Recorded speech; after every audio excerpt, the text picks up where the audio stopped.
Nigeria, the most populous nation in Africa, with nearly 200 million people, a variety of spoken languages, including the third largest English-speaking population on Earth, has a long history stretching back to the oldest identified civilization in West Africa, known today as the Nok culture.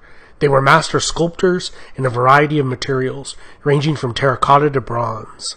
The Nok were centuries ahead of their neighbors, and were smelting iron weapons by at least 550 BC, and perhaps as early as 1000 BC. This enabled the Nok to hold influence over an area northeast of the Niger River, as large as modern-day France. Although little is known about the Nok, their trade routes exporting bronze and gold reached all the way to Western Europe. Unfortunately, since the 1970s, there has been a large amount of looting of Nok sites. In the 1990s, some crews employed over 1,000 diggers each day, with Nok sculpture showing up in Europe, the US, and Japan. The Nok disappeared as mysteriously as they arrived. However, their knowledge in sophisticated metallurgy and mining techniques would be passed down to successor civilizations. The powerful Yoruba city of Ife would perfect casting techniques, creating realistic portraits of their nobles and leaders that have survived till today.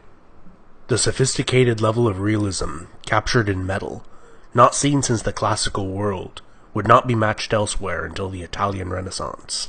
Ife was ruled by Oni, a line of divine kings said to be descended from a god.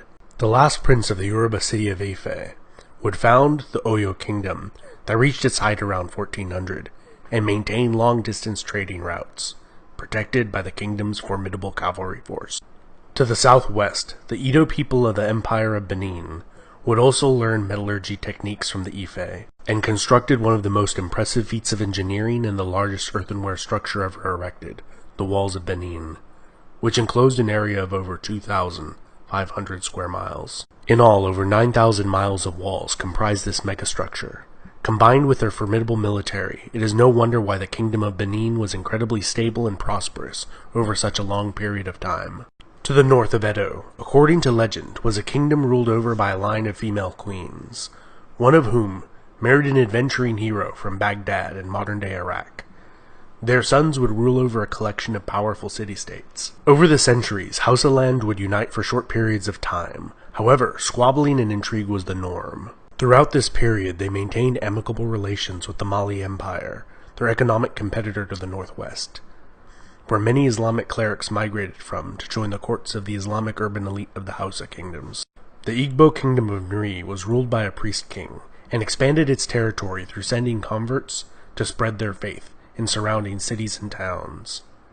The kingdom reached its furthest extent between 11 and 1400. Encroached upon by the rise of Benin, and later the Atlantic slave trade, it appears to have maintained its authority well into the 16th century, and remnants of the religious hierarchy persisted until the establishment of colonial Nigeria. Jukan and Igala were two other formidable kingdoms that arose in the 14th century, and by the 16th, Igala was waging war on the Kingdom of Benin, challenging their long-time supremacy in commercial trade in the region, and with the arrival of the Portuguese, became involved in the inception of the transatlantic slave trade. From the 1500s through 1800s, many of the kingdoms in this region became extremely wealthy through the trade in precious metals and slaves. However, as the abolishment of the slave trade became widespread throughout the Western world, their fortunes began to stagnate. In 1804, the Sokoto Caliphate would conquer and unite the Hausa kingdoms. At its height, the Caliphate linked over 30 different emirates and was populated by over 10 million people, forming the most powerful state in the region. In his conquest, it captured approximately 2.5 million non-Muslim slaves, whom they put to work in large plantations and heavily incentivized to convert to a more comfortable life. In 1851, under the pretext of ending the slave trade in the Kingdom of Lagos, the British bombarded the city and installed a ruler they favored. 10 years later, they annexed the city in 1861, establishing the crown colony of Lagos. Lagos has been a prosperous commercial center ever since. The Royal Niger Company was established in 1879 to administer the region, and by 1900 had conquered all of southern Nigeria, destroying much of the fabled walls of Benin. The company was disestablished that same year. The Protectorate of southern Nigeria was established, and the conquest of the Sokoto Empire began in 1900.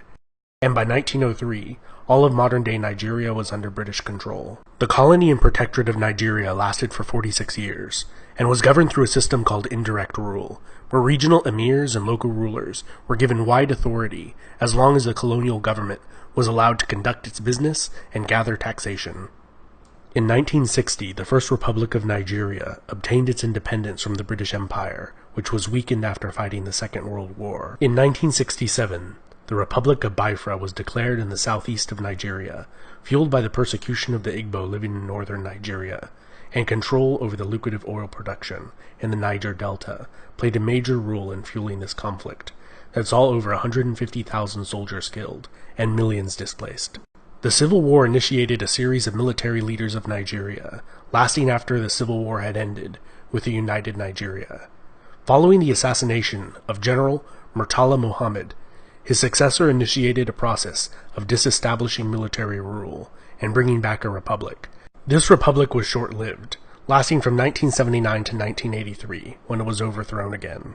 After 8 years of rule by General Ibrahim, he re-established a democracy that lasted for less than a year, which was overthrown by General Sani Abacha. Abacha died mysteriously and was buried without an autopsy.